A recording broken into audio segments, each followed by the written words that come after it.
మతం అని తీవ్రవాదులు అడగలేదు, వాళ్ళకంత సమయం లేదు. అరే వీరు నాకు అర్థం కాని విషయం ఏంటంటే అక్కడ బాధితులు చెప్తున్నారు మా మతం ఏది అని అడిగి ఇంకా ఇతరత్రా కూడా మతపరమైన అస్తిత్వాన్ని రూఢీ చేసుకొని దాడి చేశారని అక్కడ బాధితులు చెప్తున్నారు, ప్రత్యక్ష సాక్షి చెప్తున్నారు. వీళ్ళు మహారాష్ట్రలో కూర్చొని కర్ణాటకలో కూర్చొని అక్కడ ఏం జరగలేదు, ఇదే ఎజెండా నాకు అర్థం కాదు. లౌకిక తత్వం అంటే మెజారిటీ మతోన్మాదాన్ని మాత్రమే వ్యతిరేకించడం కాదు, మైనారిటీ మతోన్మాదాన్ని కూడా వ్యతిరేకించాలి.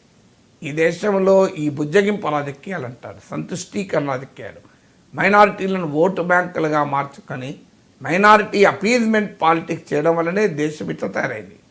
లౌకికవాదం అంటే మైనారిటీ అపీజ్మెంట్ సవాలే లేదు, మతంతో సంబంధం లేదు. ఎవడు దుర్మార్గం చేసినా దుర్మార్గమే అనాలి. సో వాళ్ళ తరఫున వీళ్ళు ఎందుకంటే ప్రవక్తలుగా మారిపోతారు, ప్రతినిధులుగా మారిపోతారు. వాళ్ళు రిలీజియస్ ప్రొఫైలింగ్ చేయలేదు అంటే ఎవరిని వెనకేసుకొస్తున్నారు వీళ్ళు. సో అందుకే కాంగ్రెస్ పార్టీ అధిష్టానం అల్టిమేటం ఇచ్చింది, నోటికొచ్చినట్టు మాట్లాడకండి అని. ఎవరికి తోచింది వాడు మాట్లాడతాడు. ఆ పార్టీ కాంగ్రెస్ పార్టీ అనేది ఒక వర్కింగ్ కమిటీ, ఆ వర్కింగ్ కమిటీ యొక్క తీర్మానము స్టాండు ఇది ఈ రకమైన మాటలు మాట్లాడడం వల్ల మొదలే బీజేపీ ఎదురు చూస్తుంటుంది. ఒక మాట ఛాన్స్ దొరికితే దాన్ని స్పిన్నింగ్ చేసేస్తాను. ఇప్పుడు కర్ణాటక ముఖ్యమంత్రి అనేది ఏంటి, యుద్ధం వద్దు అన్నాడు. యుద్ధం కావాలని ఎవరంటారు? ఇప్పుడు నరేంద్ర మోడీ యుద్ధం చేస్తామని అన్నాడా? అమిత్ షా యుద్ధం చేస్తానన్నాడా? ఎవరు యుద్ధం చేస్తామని ఎవరలే కదా. రక్షణ మంత్రి యుద్ధం చేస్తా అన్నాడా? సో సిద్ధరామయ్య ఎవరు యుద్ధం వద్దు అన్నాడు. యుద్ధం మంచిది కాదు, భద్రతా చర్యలు తీసుకోవాలి అన్నాడు. యుద్ధమే చేయాలని అవసరం లేదు పాకిస్తాన్ బుద్ధి చెప్పాలంటే. ఇప్పుడు పుల్వామా దాడుల తర్వాత యుద్ధం చేసిందా భారతదేశం? నరేంద్ర మోడీ ప్రభుత్వం ఉంది కదా. పుల్వామా దాడుల తర్వాత ఎందుకు యుద్ధం చేయలేదు పాకిస్తాన్తో? యుద్ధం చేయమని మనం అడిగినామా? అంటే యుద్ధం చేయనందుకు నరేంద్ర మోడీని విమర్శిద్దామా? పుల్వామా దాడుల్లో ఘోరంగా మన సిఆర్పిఎఫ్ సైనికులు ఉచ్చకోతకు వచ్చారు కదా. మనం బాలాకోట్ స్ట్రైక్స్ జరిపి వదిలేశాం కదా. యూరీ దాడుల తర్వాత సర్జికల్ స్ట్రైక్ జరిపే దాడి చేశాం కదా. బాలాకోట్ స్ట్రైక్లు అయితే అవి మిలిటరీ దాడులు కాదని కూడా చెప్పాం కదా. మరి యుద్ధం ఎందుకు చేయలేదు నరేంద్ర మోడీ ప్రభుత్వం? యుద్ధం చాలా గొప్ప కార్యం అయితే మరి మోడీ ప్రభుత్వం పుల్వామా అప్పుడే చేసుంటే అసలు ఇది కూడా జరిగేది కాదు కదా, పహల్గామ్ పని అయిపోయేది కదా.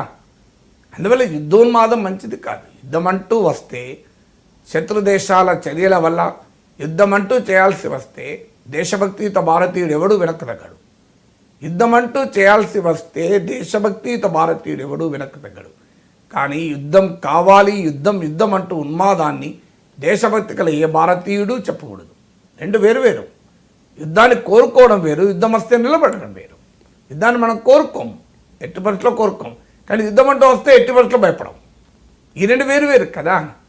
సో అందువల్ల యుద్ధోన్మాదం మంచిది కాదు. యుద్ధోన్మాదం చేసేవాడు సోషల్ మీడియాలో పండుకుంటాడు, బార్డర్ దగ్గర కూడా పోడు, అసలు దూరం బయటికి కూడా రాడు.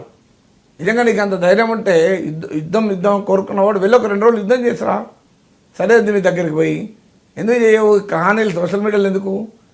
అందువల్ల యుద్ధాన్ని ఎవరు కోరుకోలేదు. మోడీ యుద్ధం చేస్తానని లేదు, అమిత్ షా యుద్ధం చేస్తానని లేదు. అసలు ఆ మాటకైతే పుల్వామా దాడుల తర్వాత కూడా యుద్ధం చేయలేదు, ఇది మర్చిపోకూడదు మనం కదా. అది నరేంద్ర మోడీ బలహీనతగా చెప్దామా? అందువల్ల యుద్ధం అనే కాంటెక్స్ట్ వేరు. కానీ మీకు మతం అనే వాళ్ళు అడగలేదు, మనం ఎవరండి చెప్పేది? వాడు అడిగాడని చెప్పి ఆ బాధ్యతలు చెప్తుంటే అడగలేదని ఇక్కడ కూర్చొని చెప్తారా అండి? ఎవరి ఎజెండాను మోస్తున్నారు మీరు? అందువల్ల ఖచ్చితంగా దానిపైన విమర్శలు తీవ్రంగా వచ్చాయి. కాంగ్రెస్ పార్టీకి ఉన్న ఛాలెంజ్ ఏంటంటే ఆ పార్టీకి నష్టం చేసే వాళ్ళు ఆ పార్టీలోనే కోకళ్ళుగా దొరుకుతారు.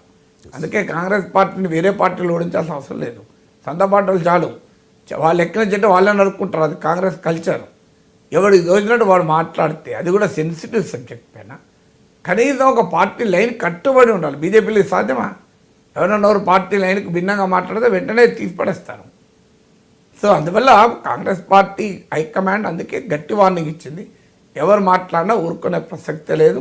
కాంగ్రెస్ అధికారిక వైఖరిని అఖిలపక్ష మీటింగ్లో చెప్పాం, ఇది పాకిస్తాన్ దుశ్చర్య, దీన్ని భారతీయులు అందరూ ఖండించాల్సిందే. కేంద్ర ప్రభుత్వం తీసుకునే ప్రతి చర్యకు మేము మద్దతు ఇస్తాం అని కాంగ్రెస్ పార్టీ ప్రకటించింది. That is Congress party stand final. ఇక ఎవడు దోచింది వాడు అక్కడ ఉండి చూసినట్లు ఎవరికో ప్రతినిధులుగా మారి వ్యాఖ్యానించడం, ఏదో ఓటు బ్యాంకులు దృష్టిలో పెట్టుకొని మాట్లాడడం, ఇంతకన్నా దుర్మార్గం ఇంకోటి ఉంటుందా? అండ్ పాక్ ఆక్యుపైడ్ కశ్మీర్లో ఒక 42 ఉగ్ర స్థావరాలని భారత ఆర్మీ గుర్తించిందట సార్. సో ఈ దాడులతో మాకు సంబంధం లేదు అని చెప్పుకునే పాకిస్తాన్ ఇప్పుడు అంటే పాకిస్తాన్ ఆర్మీ ఉగ్రవాదులకు రక్షణగా నిలబడి వాళ్ళను సరిహద్దులు దాటిస్తోందట సార్. అంటే సరిహద్దుల్లో ఉంటే అటాక్ జరగవచ్చు, సర్జికల్ స్ట్రైక్ జరిగితే వాళ్ళంతా చనిపోతారు కదా సార్. సో వాళ్ళకి రక్షణగా ఉంటూ ఉన్నారట. ఏమంటారు? అంటే దాడి జరగడానికి సరిహద్దుల్లో ఉండాల్సిన అవసరం లేదు. ఇప్పుడు ఖైబర్ పఖ్తూన్ఖ్వా రాష్ట్రంలో ఉన్న బాలాకోట్కి వెళ్ళి మన వాళ్ళు దాడి చేయలేదా?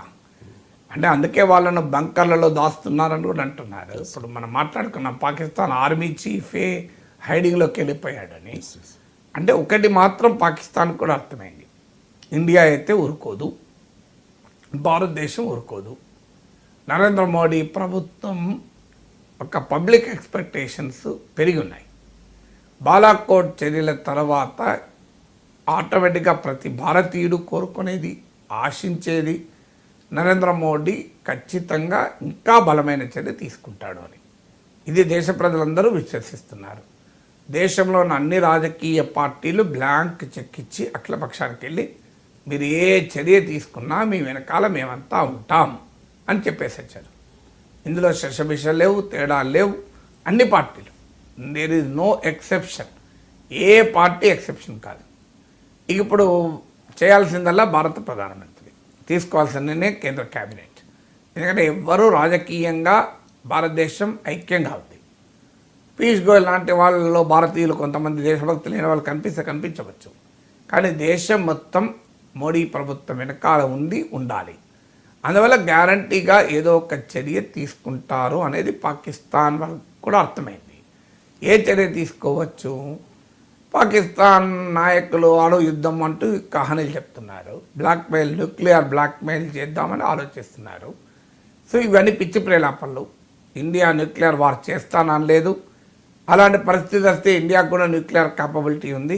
పాకిస్తాన్ పర్మిషన్ ఏమీ అవసరం లేదు మనకు. కానీ మనమేం యుద్ధం చేస్తామని అనలేదు. కానీ ఏదో రూపంలో పాకిస్తాన్కి అయితే బలమైన బుద్ధి చెప్తాం. మన ప్రధానమంత్రి బీహార్ నుంచి అన్నప్పటికీ కూడా దాంట్లో ఎసెన్స్ ఏంటి? తీవ్రవాదుల్ని, వారి వెనకాల ఉన్న వారిని, వారు భూమి అంచుల్లో ఎక్కడ ఉన్నా మేము పట్టుకొని అటాక్ చేస్తామని. సో క్లియర్గా దీని సారాంశం ఏంటి అంటే బాలాకోట్ తరహా స్ట్రైక్ జరుగుతుంది. అది కూడా ఒక్క స్ట్రైక్ జరగకపోవచ్చు, ఈవెన్ మల్టిపుల్ స్ట్రైక్స్ కూడా బాలాకోట్ తరహాలో జరగచ్చు. Possibility number 1. పాసిబిలిటీ నెంబర్ 2, ఈసారి కేవలం బాలాకోట్ స్ట్రైక్స్లో తీవ్రవాద మూకలకు శిక్షణ వస్తుంది అన్నారు. ఈరోజు ఈసారి అయితే ఆ మూకలకు నాయకత్వం వహిస్తున్న వ్యక్తులను టార్గెట్ చేస్తూ